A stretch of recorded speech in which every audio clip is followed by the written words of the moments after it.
नमस्कार दोस्तों, आज हम एक और ऑप्शन ट्रेडिंग स्ट्रेटेजी को समझने वाले हैं जिसका नाम है short strangle option trading strategy. दोस्तों, वीडियो में आगे बढ़ें उससे पहले आप सभी से एक छोटी सी रिक्वेस्ट है। अगर आप हमारे चैनल पर पहली बार आए हैं तो प्लीज चैनल को सब्सक्राइब कर लीजिए ताकि आपको इसी तरह के नॉलेजेबल वीडियो सबसे पहले मिल सके। और अगर आपको यह वीडियो पसंद आए तो इसे लाइक जरूर कीजिए। तो चलिए दोस्तों, वीडियो में आगे बढ़ते हैं और अब हम समझते हैं short strangle option trading strategy को। दोस्तों, शॉर्ट स्ट्रेंगल का यूज ऑप्शन ट्रेडिंग में तब किया जाता है जब आपको लगता है कि कोई अंडरलाइंग एसेट जैसे कि निफ्टी, बैंक निफ्टी, फिन निफ्टी या कोई स्टॉक एक्सपायरी डेट तक एक ही रेंज में घूमने वाला हो। मतलब कि अंडरलाइंग एसेट का प्राइस ना तो बहुत ज्यादा बढ़ने वाला हो और ना ही बहुत ज्यादा घटने वाला हो। कहने का सीधा सा मतलब यह है कि जब मार्केट साइडवेज ट्रेंड में चल रहा हो तब आपको शॉर्ट स्ट्रेंगल स्ट्रेटेजी का यूज करना चाहिए। शॉर्ट स्ट्रेंगल लिमिटेड प्रॉफिट और अनलिमिटेड लॉस देने वाली स्ट्रेटेजी है, इसीलिए यह थोड़ी सी रिस्की हो जाती है। अगर आपने मार्केट की रेंज का सही से पता नहीं किया तो आपको लॉस होने के चांसेस बढ़ जाते हैं। चलिए अब हम समझ लेते हैं कि इस स्ट्रेटेजी को फॉलो कैसे किया जाता है। दोस्तों, शॉर्ट स्ट्रेंगल लॉन्ग स्ट्रेंगल का ठीक उल्टा होता है। दोस्तों, शॉर्ट स्ट्रेंगल में आपको किसी अंडरलाइंग एसेट का ओटीएम का एक कॉल ऑप्शन शॉर्ट सेल करना है और ओटीएम का एक पुट ऑप्शन शॉर्ट सेल करना है। और ध्यान रहे कि यह दोनों कॉल और put option same expiry date के होने चाहिए। चलिए एक एग्जांपल से आपको और अच्छे से समझाता हूँ। दोस्तों, वीडियो में आप देख सकते हैं कि आपको निफ्टी की ऑप्शन चेन दिखाई दे रही है और अभी निफ्टी का प्राइस 19,382 रुपए पर चल रहा है। मतलब कि अभी निफ्टी का एट द मनी होगा 19,400 का।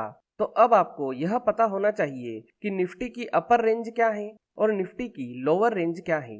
जैसे कि मैं यहाँ पर मान लेता हूँ कि अभी निफ्टी की अपर रेंज 19,550 की है, तो मुझे 19,550 का कॉल ऑप्शन शॉर्ट सेल करना है। और निफ्टी की लोअर रेंज 19,250 की है, तो मुझे 19,250 का ओटीएम का पुट ऑप्शन शॉर्ट सेल करना है। इस तरह से हम शॉर्ट स्ट्रेंगल बना सकते हैं। अब यहाँ पर शॉर्ट स्ट्रेंगल बनाने के बाद यह बहुत जरूरी है कि मार्केट इसी रेंज के बीच में ही चलते रहना चाहिए, जिससे कि थीटा अपना काम करेगा और हमें प्रॉफिट होना शुरू हो जाएगा। लेकिन अगर यहाँ पर निफ्टी के प्राइस में बहुत तेज मूवमेंट आ जाएगा या वो हमारी रेंज से बाहर निकल जाए तो उस कंडीशन में हमें लॉस होना शुरू हो जाएगा। अगर आपको यह जानना है कि जब आप इस स्ट्रेटेजी का यूज करेंगे तो आपको मैक्सिमम कितना प्रॉफिट या लॉस हो सकता है, तो आप ऑप्स्ट्रा ऑप्शंस के इस वेब पेज को खोल लीजिए। इसके बाद आपको ऑप्शंस पर क्लिक करना है। इसके बाद आपको इसमें सिलेक्ट करना है स्ट्रेटेजी बिल्डर को। इसके बाद आपको जाना है सिलेक्ट इंडेक्स और स्टॉक के ऑप्शन पर। यहाँ से आप जो भी इंडेक्स या स्टॉक सिलेक्ट करना चाहें वह कर सकते हैं। जैसे कि मैं यहाँ पर निफ्टी को सिलेक्ट कर लेता हूँ। इसके बाद सिलेक्ट सेगमेंट में जाकर मैं ऑप्शंस को सिलेक्ट कर लेता हूँ। अब जैसा कि हमारी यह स्ट्रेटेजी नॉन डायरेक्शनल है, मतलब कि हमारी मार्केट से यह उम्मीद है कि मार्केट यहाँ से साइडवेज ट्रेंड में चलेगा, तो मैं यहाँ पर नॉन डायरेक्शनल को सिलेक्ट कर लेता हूँ। अब मैं यहाँ से शॉर्ट स्ट्रेंगल स्ट्रेटेजी को सिलेक्ट कर लेता हूँ। जैसे ही मैंने यहाँ पर क्लिक किया तो मेरे सामने कुछ इस तरह की विंडो खुल गई। जैसा कि अभी निफ्टी का स्पॉट प्राइस 19,417 का है, तो यहाँ पर हमारा एट द मनी हो जाएगा 19,400 का। तो अब हमें यह प्रिडिक्शन लगाना है कि निफ्टी एट द मनी से अप साइड और डाउन साइड कितना ऊपर नीचे जा सकती है।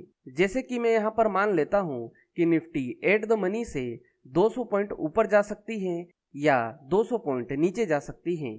तो जैसा कि हमारा एट द मनी 19,400 का है, तो मैं यहाँ पर 19,200 की पुट सिलेक्ट कर लेता हूँ और यहाँ पर 19,600 की कॉल सिलेक्ट कर लेता हूँ। इसके बाद हमें यहाँ से अपनी ऑप्शन की एक्सपायरी सिलेक्ट करना है, तो मैं यहाँ पर करंट वाली एक्सपायरी सिलेक्ट कर लेता हूँ। यहाँ से हमें अपनी क्वांटिटी सिलेक्ट करना है।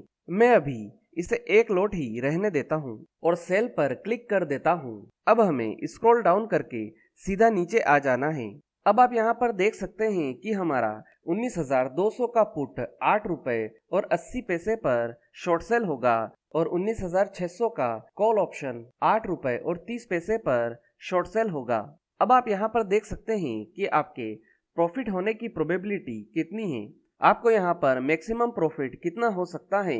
जैसा कि यहाँ पर लिखा हुआ है मैक्सिमम लॉस, इसके सामने आप देख सकते हैं कि अनडिफाइंड लिखा हुआ है, मतलब कि हम इस स्ट्रेटेजी में यह नहीं जान सकते हैं कि हमें मैक्सिमम लॉस कितना हो सकता है। इसीलिए यह स्ट्रेटेजी थोड़ी सी रिस्की हो जाती है। रिस्क रिवार्ड रेशो कितना है, आपका ब्रेक इवन क्या है, तो दोस्तों इस प्रकार से आप जान सकते हैं कि आपको कितना मैक्सिमम प्रॉफिट या लॉस हो सकता है। तो दोस्तों यह थी short strangle option trading strategy. उम्मीद है कि आपको यह वीडियो पसंद आया होगा। अगर वीडियो से जुड़ा हुआ कोई भी सवाल आपके दिमाग में है तो आप कमेंट बॉक्स में जाकर पूछ सकते हैं। आज के लिए इतना ही, फिर मिलेंगे। गुड बाय, धन्यवाद।